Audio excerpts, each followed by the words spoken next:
Let's now just take a look at how the rest of the world is handling the issue of reopening places of worship. And we begin in Germany, where a single church service in Frankfurt held in early May led to at least 107 reported infections of COVID-19. This was after Germany loosened restrictions on May 1st. The church reportedly followed government guidelines for services. There have been several more COVID-19 infection outbreaks linked to churches in Germany since.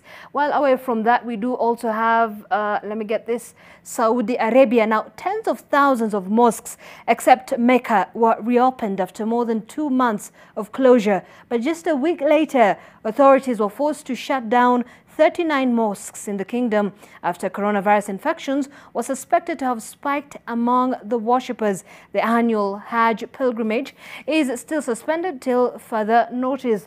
And in the U.S., President Donald Trump declared worship as an essential service in mid-May and even threatened to override governors who refuse to open places of worship. Houses of worship here have been reopening over the past few weeks, but some U.S. churches are pushing back on their own against restrictions on in-person worship, while others continue to pray virtually.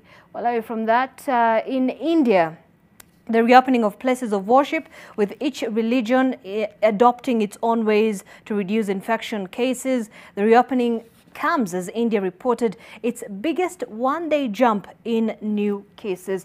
From India, in Beijing, China, authorities have ordered the closure of all churches in Beijing as the Chinese capital struggles to contain a fresh outbreak of the virus. Churches were opened on June 10th but closed just days later to avert a possible spike in infections.